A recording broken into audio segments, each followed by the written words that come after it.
Welcome, everybody, to the next installment of the Upscale podcast. I'm Mitch Van, and I've got with me today Tom. How are we, bud?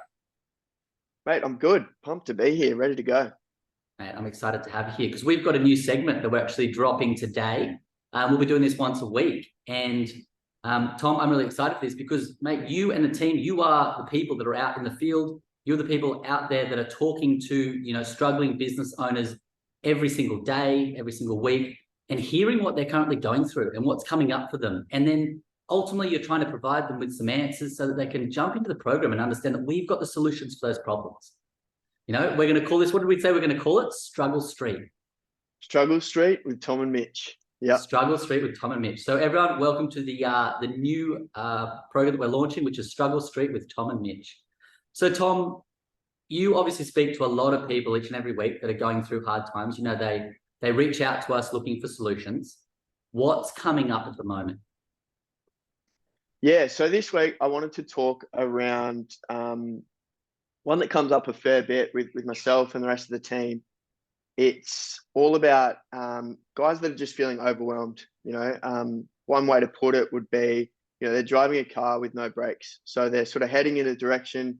Business is going, it's moving, and it's moving forward, but they just don't have any control over what's happening. So that's kind of what I wanted to talk about was, when guys are at a point where they feel as though, they are the sole dependent person of the business. So if they were to move away from the business, or if they needed a couple of days off, things would just, turn into chaos.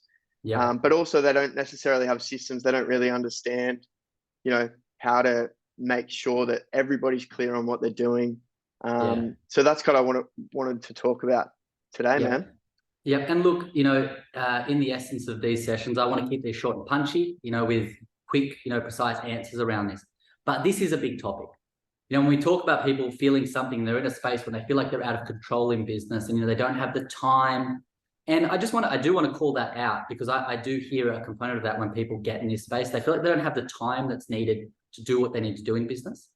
But the reality is that we all have the same amount of time when it's just us. And the only way to gain more time in a business is effectively to put more staff on. If we look at the average work week being 40 hours a week, you alone have 160 hours that you can work on and in the business a month. And the only way to gain more is to actually put more staff on. You get a second staff, now you're at 320. Yep, you get another staff, now you're at 480. And you have that capacity in the business to be able to delegate out more things that ultimately used to just be you doing. So the first thing that you have to take note of is that we all have the same amount of time.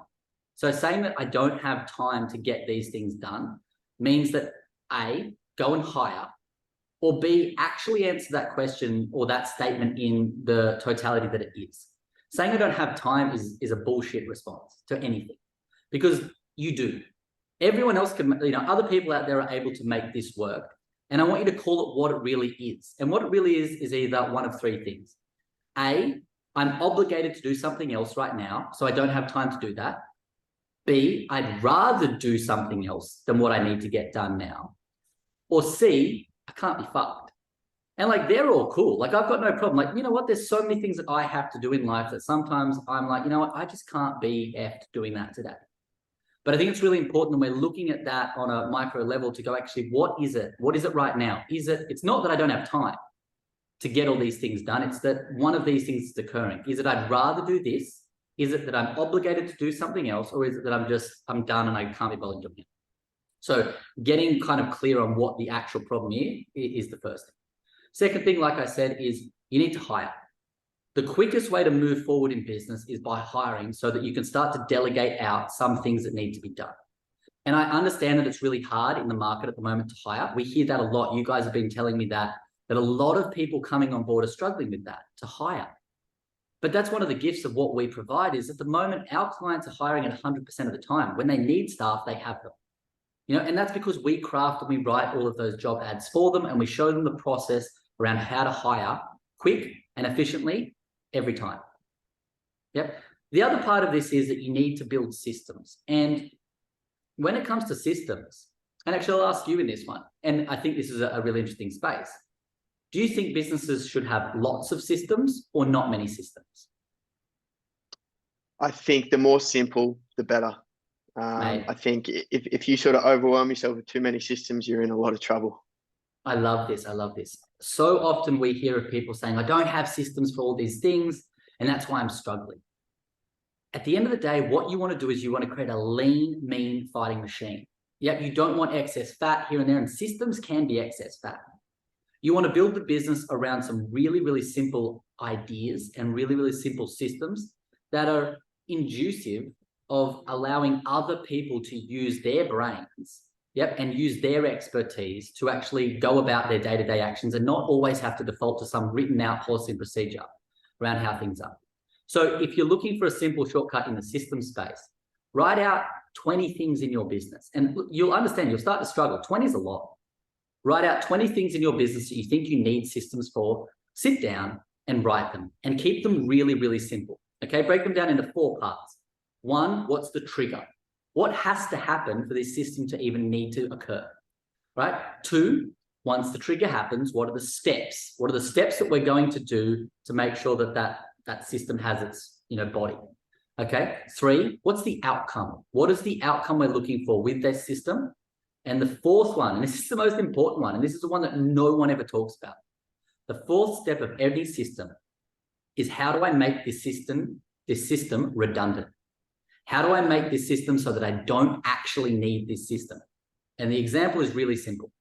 Let's say that you are sitting on site right now. Let's say you're owning an electrical contracting business or a plumbing business or a roofing business or anything in that space, right? And you're trying to chase people for late payments. 7 days, 30 days, you know what? They were due to pay weeks ago, and you're sitting here chasing them. And yet you've written out this great system that has a follow-up process. The easiest way to get rid of the need for this system is to get all payments on site. And while I know that's not realistic for all businesses, that's a way to remove a massive percentage of this system needing to actually occur. And so if we look at it in that way, we actually try and simplify business. Business should be a simple space. And you nailed it. No, you don't need a massive amount of systems. All right. Final piece of that puzzle is, if we're looking at trying to make things, flow easier and we're feeling like we're out of control. And the final piece of this puzzle is a really simple one again, but it's something that I've never actually met someone that's come into our program with this level of understanding. And it's the simple fact that in business, you have to have acceptance around the fact that you are on a train that is a lot of the time out of control. And that's why business isn't always the easiest. That's why business isn't for everyone.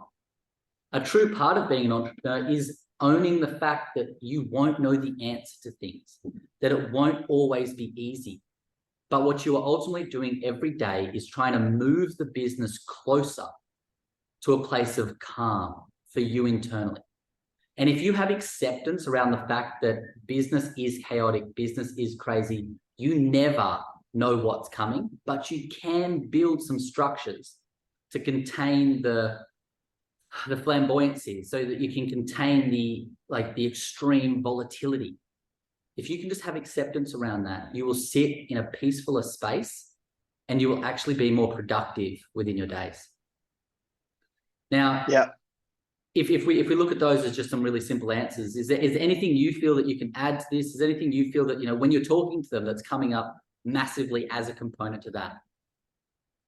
No, I love what you just said about acceptance. I think one quote that really resonates with me is a simple one. It's get comfortable being uncomfortable.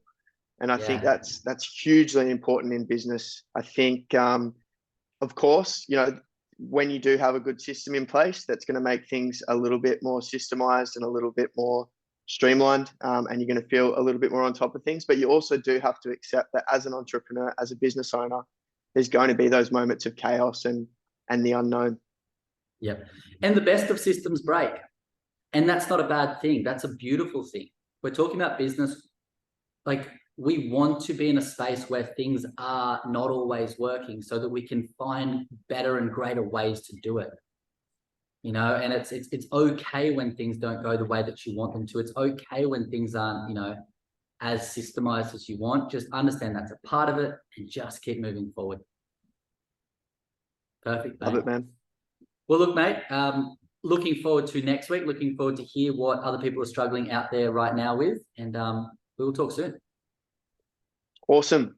Thanks, Mitch. Cheers, mate.